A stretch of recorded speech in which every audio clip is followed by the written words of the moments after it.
are here today with Oresti Patricios, the CEO of Ornico Media in South Africa. Oresti was so kind to welcome us today in his home on a holiday.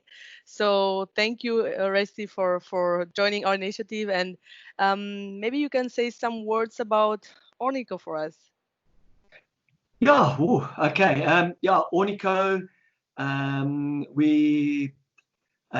we started in 1984, actually the 4th of June 1984, in the media monitoring space. But actually, we started off in the advertising space, and we were monitoring at the time specifically television advertising and providing competitive information on the advertising side. And we only really got into the editorial monitoring, I think it was about 1997, 1998, somewhere around there. I purchased an editorial media monitoring company. And here we are today, kind of monitoring advertising, editorial, social, you name it. And we're in 16 African countries. Some of them we own ourselves, some of them we've got relationships with and associations. Yeah, so you also don't get really much time to get bored, as far as I know. I mean, being also one of FIBE vice presidents and also part of the board at Pambro, and I don't know how many other interesting positions you have at this point, but I'm sure you don't have a lot of time to get bored. So maybe you can tell us a little bit about the situation right now in South Africa. I mean, for the last couple of months, we have been all going through very interesting let's say, period in time. And I know that South Africa is also not the exception. So maybe I was just interested in knowing how is the situation right now? Well, in actual fact, from an economic perspective, it's really tough because South Africa got into COVID at a time when our economy was decreased, was tanking anyway. There was quite a lot of corruption, and new government had now taken over and tried to turn it. But as we were really about to try and start turning the economy and concentrating on the economy, COVID happened, and the lockdown has really created a much more desperate economic situation. I think, I don't know, I'm a kind of person that always looks at the bright side of life. And so from an economic perspective, it's really, really been tough. I think this lockdown, what it does do is it does try and change your perception of how do you look at life. And I must tell you, I saw a very, very interesting case in that there was restaurants are closed in South Africa like it is all over the world. But what this company did was actually create like a roadside cafe that people could quickly just order, come past, pick up stuff, and just pass it on. So those old-fashioned roadhouses, I don't know if they ever have them in Europe, but those old-fashioned roadhouses, they kind of recreated them. So it helps us all think very, very differently about how do we do business. I think we're starting slowly to open up. And you can start seeing the activity happening. But remember that we're going into winter at the end of the day. So we're starting to see an uptick in COVID cases rather than a downtick like it's happening in some of the countries in Europe, which is a little bit of a scary situation. We're worried about another lockdown. But I do think I am seeing that business is starting to happen.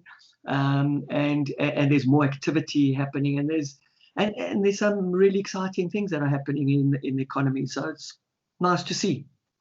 Well, that's good, and I know for a fact that South Africans are very creative. So I'm pretty sure you will find some innovative ways of make the economy jump somehow. Um, but I was just thinking of what you mentioned. I mean, when the whole pandemic was hitting South Africa, I mean, it was quite challenging, I guess, because of internet connection issues, or maybe having everyone having the proper equipment to work from home, or even like transport or whatever it is.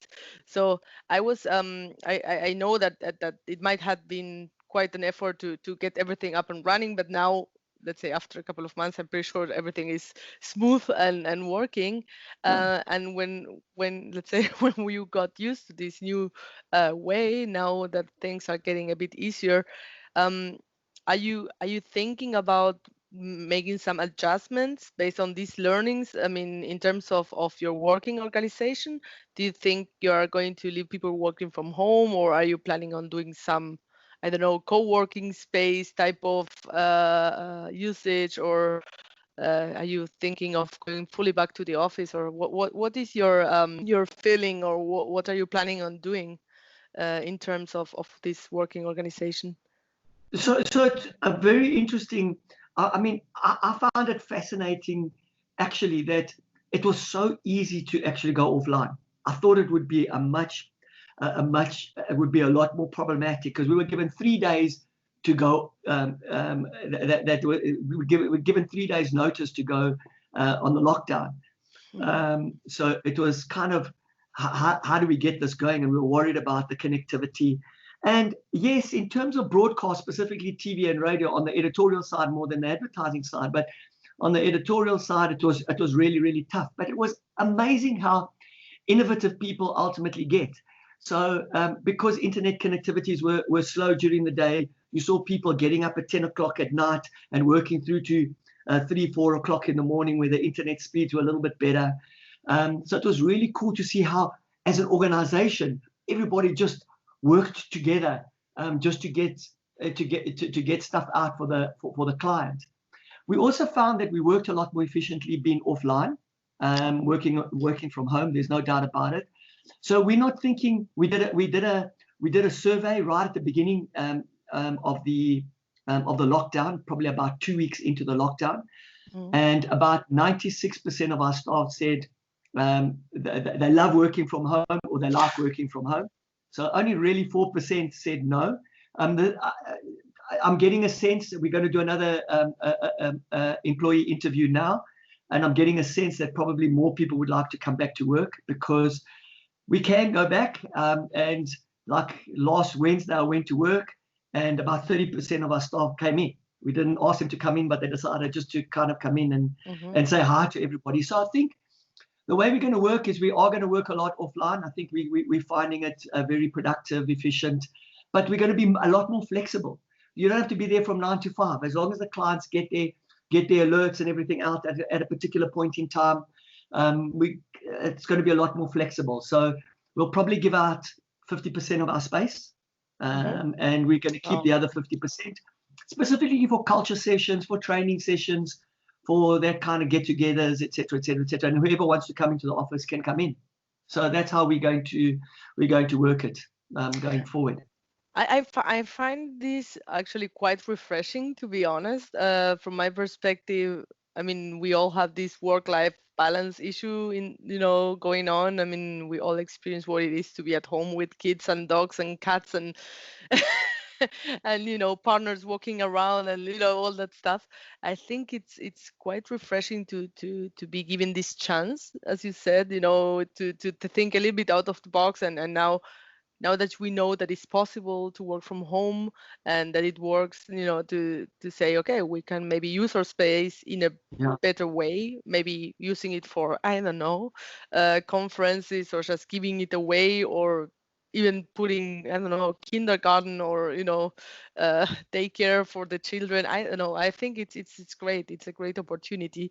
And also what you're saying, maybe just being absolutely flexible and say, we'll come when you want, and we do some events or trainings, and then you come to the office, but then you can do and work in the time that you please, as long, of course, as services are up and running. So I think it's a great opportunity also to be playful and to test.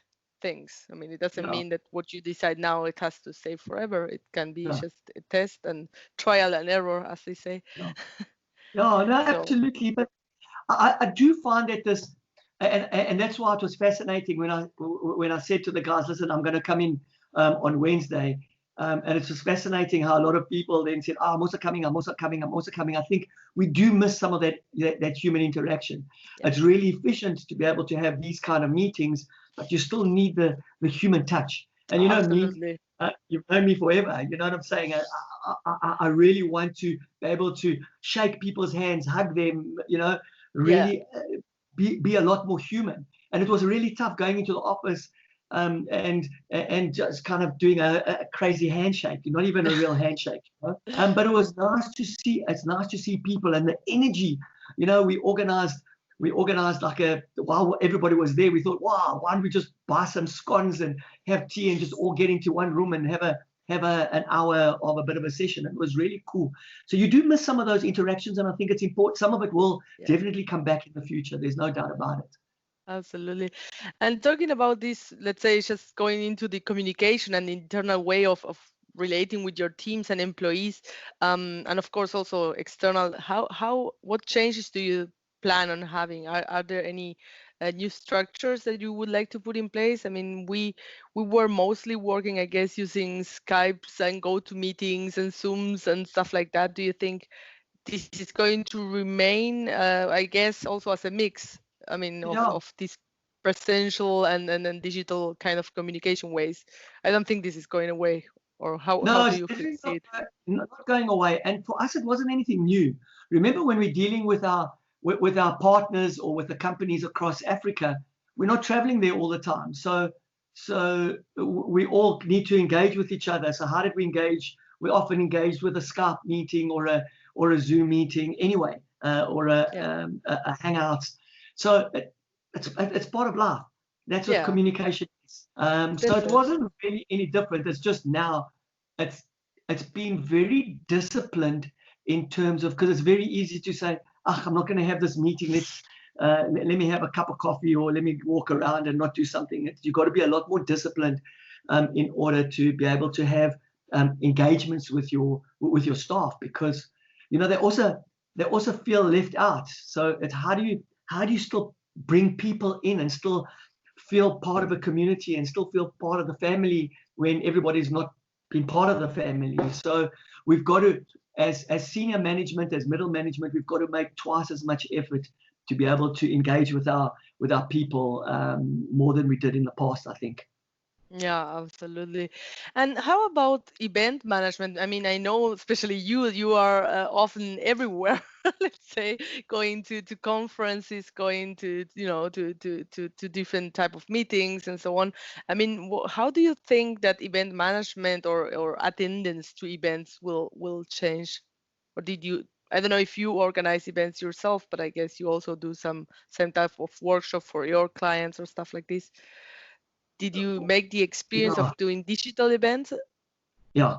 So we've in during the COVID 3 months, during the 3 months lockdown, we've had, as Ornico, we've had three events. The really successful ones. I think some there's an event that we're trying to have, but we can't feel the flow and how and doing it kind of on a Zoom or a webinar kind of fashion. So I think we still need some of those physical events that we're going to actually have and have engagement with people. I do think some information, when you're passing just information across, I think a Zoom webinar really works quite well. I think it's a lot more efficient. It's easier to get people at that event. So there's pros, like everything in life. There's pros and cons, and you got to, just like in the media, we tell our the PR agencies or the brands to say, listen, you can't just put any press release in any publication. Understand your market and place it in the particular market you need to go to. So you've got to understand what is the event, who's your market, what is the communication you're trying to portray, and decide whether it's going to be a proper event, or is it going to be a webinar, or is it just going to be a little YouTube video that you can have that you can pass out to people, or is it just a little flyer that you can have, an email flyer that you can possibly. So it's just communication depends on the audience and what you're trying to convey. That's what I'm trying to say. Yeah, I understand your point. And during these, let's say, 3 months, we all have a lot of time to think and to plan ahead and to think how we want to move forward. As the head of Ornico, where have you been working on repositioning your organization for a post-lockdown world? Because let's put it like this, I don't think any of us is exactly the same. That as an organization, we are no longer the same as we were 3 months ago. I mean, did you do this type of reshaping, or did you experience this need of repositioning your organization for a post-lockdown world? I don't think so. I mean, we've been talking in our organization for 3-4 years now about automation and working from. In fact, a lot of the guys were working from home anyway. The sales guys are working from home. The IT guys, a lot of the times, we were working from home. So I don't think, in terms of our strategy, much has really changed from prior to lockdown to after lockdown. At the end of the day, we're already getting into. It's just what is done. What it's done for us is really speeded up the process. So you talk about, you need to change behaviors. So we've been talking about it for 3 years. And because we're a human brand and we care about, obviously, our staff, this is it, take it or leave it, is not the way that we engage with it. It's a lot more of a consultative organization. So changing behaviors takes a little bit of time. COVID, what it did, it has speeded up that change of behaviors, which is really, really cool. But our strategy and our focus hasn't really changed pre or post COVID. And how about your competition? Do you think they changed in terms of what they do, or the way they position themselves, or was the competition, let's say, diminishing because of the I don't pandemic? think it's diminishing at all. I think it hasn't diminished at all. In fact, I think probably competition will increase because certain people have lost their jobs. This is what they know, so they're going to try and do certain startups. They've seen inefficiencies in the bigger organizations such as ours, and will probably try and find some niche markets that they can ultimately get into. And I'm sure a lot of the competitors are thinking about how they evolve themselves. I'm not sure, it hasn't come to the fore as yet, but I'm sure they're thinking about how do they evolve themselves kind of going forward. And how about the media landscape? I mean, in most countries, at least in Europe, and I've been talking to quite a few people over this side of the planet. How about the media outlets? I mean, in most countries, traditional print media suffered the most under this pandemic. I don't know how it was in South Africa, but did your company's media offering change due to the crisis? So it hadn't changed, but there is no doubt that a lot of the print media have closed down. Some print publications that have been around for 50, 100 years have closed down within 3-4 weeks into COVID. They were already on the brink anyway. So of course the media landscape has changed. I think the customer journey has evolved at the end of the day, and we as suppliers of information to the communications industry need to understand how that customer journey has evolved at the end of the day, and where those touch points are. So of course the offering has remained the same, but what's happened is that the online space has gone up, and the traditional, specifically the traditional amongst the print media has come down quite a lot. I must tell you that in all the surveys that I've seen across the world, in fact, that television has gone on the up.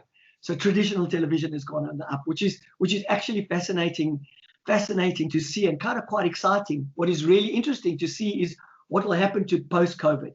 Will that trend carry on, or will a lot of people have moved back to the Netflix, the online, the YouTube kind of information? I do think last week we launched our social media landscape report, which is really understanding the landscape of the social media within South Africa.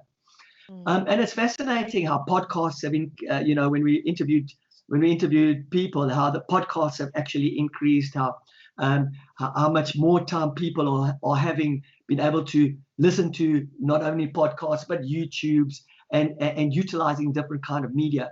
So as media monitoring companies, we need to be kind of aware of this and how do we do it? Because traditional TV is easy, okay? It comes into your home, but YouTube is not as easy. Those podcasts are not as easy. So how do we manage that? Is some thoughts that we need to put into place. Yeah, absolutely. And especially if you are considering the new, let's say, the younger generations, I mean, the way they consume data and information is completely different to the one that let's say, we are used to. I mean, youngsters, let's say, they don't consume that much of the traditional media, I would say. I mean, even though, of course, there are different type of media consumer, that's for sure. But we can see them much more active in the, let's say, digital media than the traditional area. So if we consider that these are the clients of the future, then we really need to, to get hip ourselves. So I think this is... You're right. In fact, our social media landscape report did show how, I mean, we've been monitoring TikTok for a while, but not too many brands are on TikTok. You know what I'm saying? But our social media landscape report that, as I said, we launched last week was, in fact, most of the conversations around that was around TikTok. Even though most of the money from marketers are still going into Facebook and Instagram, etc. But I reckon 60 or 70% of the conversation, and even the media, once they watched this webinar that we had, most of the conversations in the media was about TikTok. So if those conversations are around there, and that's where the younger generation are moving to, there's no doubt that brands will look at some sort of opportunities to move into that TikTok space. Yeah. I find it always very interesting just to try to think ahead and trying to find a way in which our services can really support the decisions makers, because this is what we do in the end. I mean, this is also a little bit about this role that we are supposed to have as media intelligence organizations. And talking about this, like, we were organizing a few events, and of course we know that the topic of exclusive deals between media monitoring companies and publishers, the veracity of news and trust in media are clearly fields of growing interest. I mean, from your perspective, what role should the media intelligence industry take in this regard? I think that's problematic. Okay, I think we as an industry, but not only our industry, the reality is brands are putting their big money behind this media, but they cannot put their money behind media that is not completely transparent about the kind of data that they have. And the democratization of data becomes absolutely critical for these big brands. So my biggest wish is that the media intelligence industry, the brand industry, the advertising industry, we all kind of come together and put some pressure onto the media owners in terms of democratizing this data, because the more free the data is, the more open the data is, the better it is for the industry as a whole, and the more intelligent decisions brands can actually make in terms of where they put their money behind. Kind of monopolizing that data just goes against even freedom of information at the end of the day. And it just limits the kind of competition that brands will want at the end of the day. You know what I'm saying? Brands want that competition because it just helps them. It builds the industry. It makes it more competitive, both from an innovative perspective, but also from an innovation perspective, but also from a pricing perspective. So I don't think the way the media owners are handling this data is actually beneficial for the industry as a whole at all. Does your company have experiences working with publishers, a bit, for instance, trust in media? So we do. We work directly with publishers. but there's never exclusive deals. I don't believe that we should hit an exclusive deals. I know sometimes our competitors have tried to sign up competitive deals. I think yes, it's good for the one company, but it's bad for the industry on long term. If you're looking at a long-term industry, you cannot do that. I think it doesn't work. And we all, if you believe in the free market system, then you cannot create monopolized businesses. You either believe in a monopoly, or you believe in the free market and competitiveness. And I think competitiveness and the free market really, really works within that space. So we work with the media owners, but we've never, and we don't believe in, we've never done exclusive deals at all. Mm-hmm. And did you work with these media owners, for instance, towards trust in media? I mean, are you working on that? Because of course we know that, let's say, publishers and their image has been very affected due to the infodemic and the amount of false information or misinformation. I mean, does Ornico work in this field? So no, we haven't. Okay. I know we have been approached by a couple of the publishers to look at that. The reality is fake news has always been there, okay, since the start of time.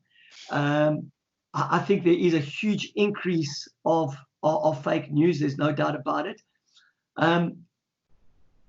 But we haven't known. So the answer in clear terms, we haven't worked with publishers to kind of manage that process. I think we're all running around chasing our tails at this stage, trying to just keep all our businesses afloat. The media owners are trying to keep their businesses afloat. We're trying to, kind of understand the new environment and try and keep our business up and running. But I think after COVID, I think those will be big conversations that we'll have going forward with the publishers. Yeah, I agree with you. I think actually that due to the fact that we are all trying to keep our businesses up and running and floating, it is actually the greatest chance that we have into getting in this honest and open conversation with the publishers, because I think in the end, I mean, clearly our industries are interconnected, and far away from, let's say, taking revenue away from the publishers, we can actually help them to get even more revenue. But I think now they might be more open to such a conversation because let's say I think they will need us for this. Yeah. And maybe this is a shot, this is a chance, or maybe this is a good place for further discussion, which anyways we are planning on having. So yeah, I'm on your side in terms of this is actually where we kick off into this area.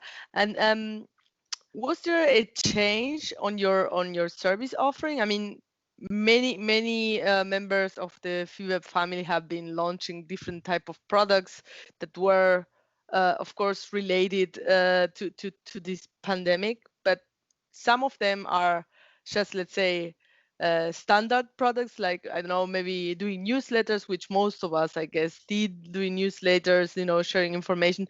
But some others were just creating really new products. I mean, new innovative products that might be, of course, hopefully used even after the pandemic. So was there a change on your service offerings, or maybe even in the target groups?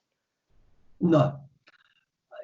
So what we did do is, like everybody else, we kind of worked with the PR industry body in terms of creating some insights into COVID and what was happening. We then got into through the association, we got into the presidency so that they can kind of monitor what is really happening within that space.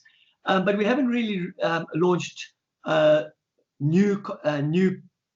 We hadn't planned. I mean, we planned a whole lot of new product offerings, but it wasn't because of COVID. COVID just sped up that process at the end of the day. I think that there's the biggest challenge that we all have. Okay, and as I spoke about in Lima, is I don't think the change is now. I think the change is coming up soon.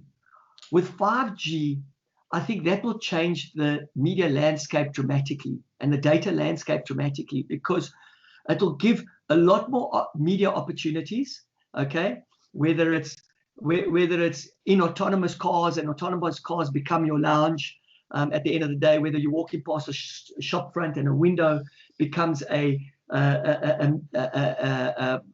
opportunity for content or advertising. I think that 5G will change our landscape dramatically.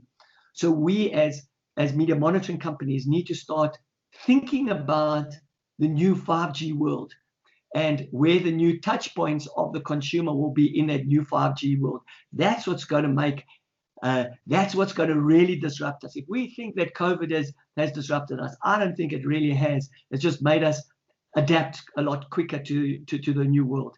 5G will really disrupt our industry dramatically, I think.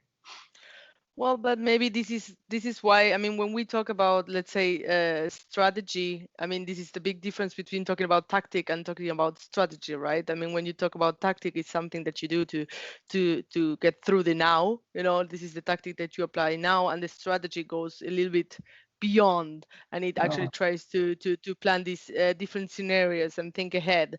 And this is actually where, you know, where I think we are, you know, trying to think ahead. I mean, not just, I mean, yes, we have this circumstance that acted as a catalyzer and speeded everything like Yeah, enormously.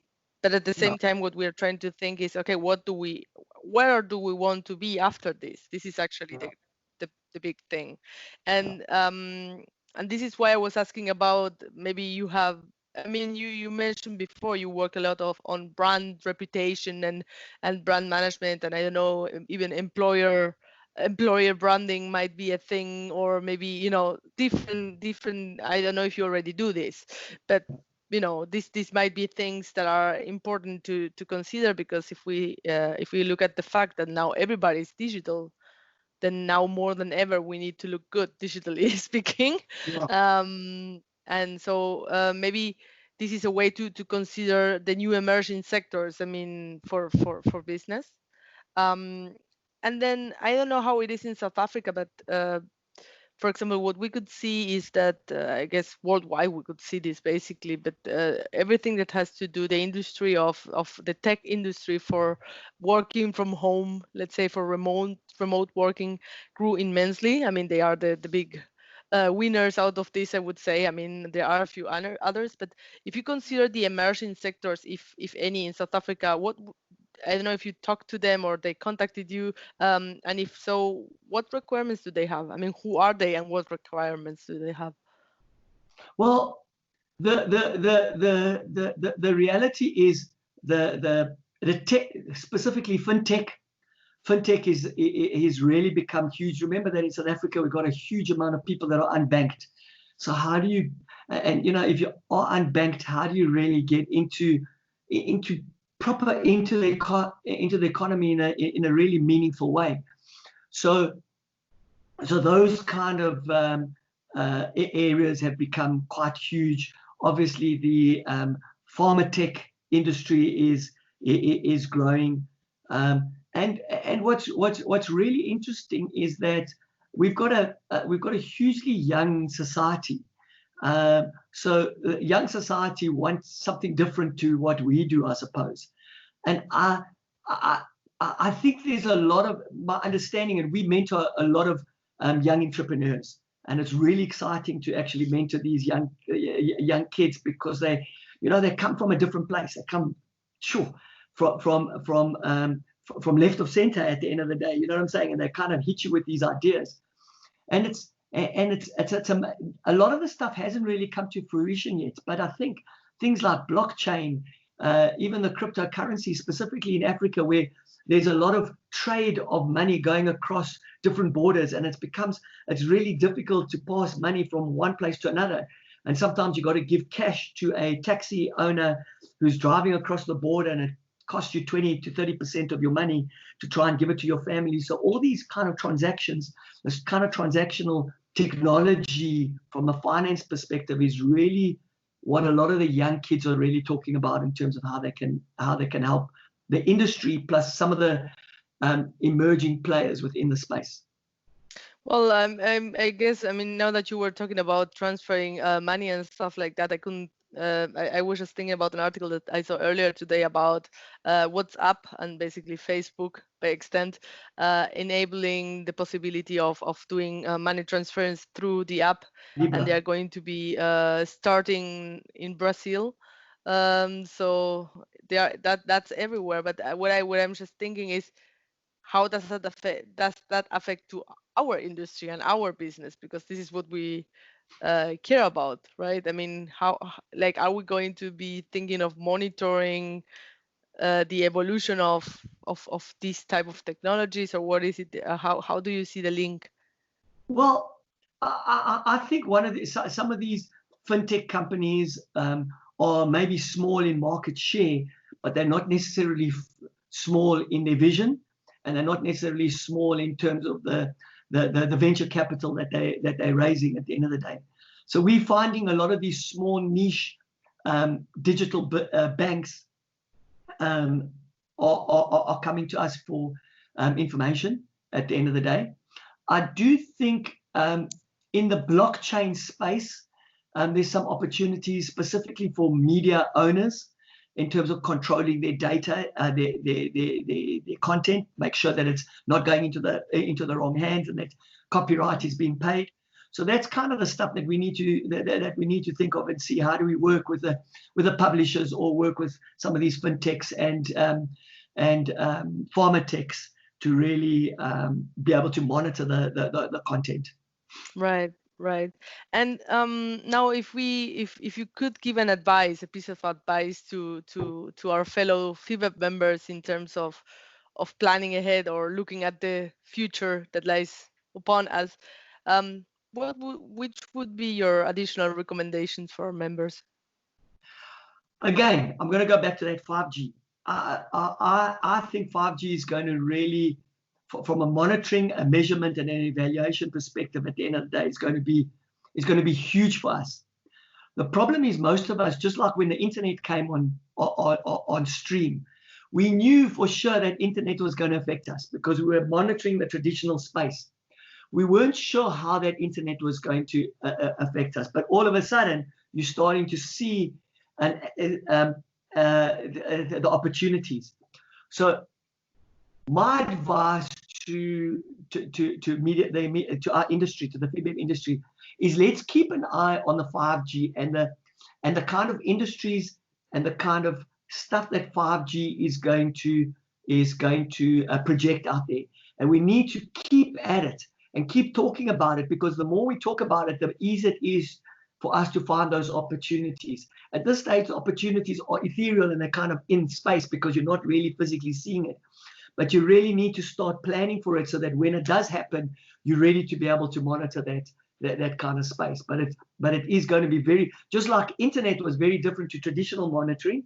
Okay, the 5G space will be very, very different to where we are today because of the speed of the data and the ability to be ubiquitous and be everywhere.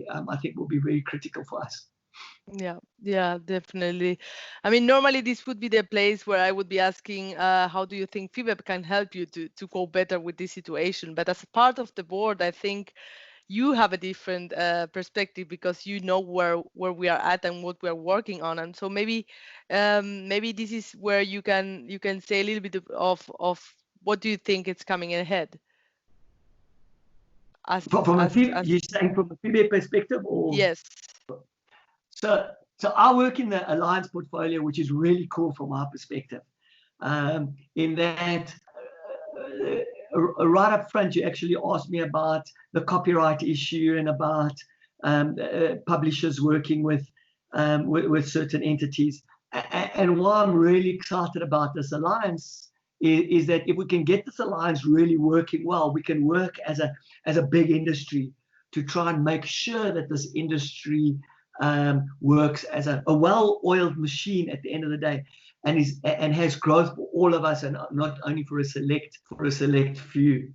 So I'm really excited about the alliances that we've made, whether it's with ICO, whether it's with PAMRO, and those are the two that we've done currently. But there'll be many more coming on stream, hopefully in the next 2 or 3 months. Well, I'm really happy about all of this. Of course, I know how much work is behind those alliances, and so on behalf of our industry, this is well appreciated. Just just to say it, to have it Thank you. out. And Thank you. yeah, so I would really like to thank you for your time today, and I hope that we get many more innovative things coming from your direction. Cool. And Thank you. yeah, so I will let you go now and enjoy the rest of your holiday. Thank you, Oresti. Romina, thanks. Always good chatting to you. Okay, thank you. Take care Okay. and stay healthy. Bye bye.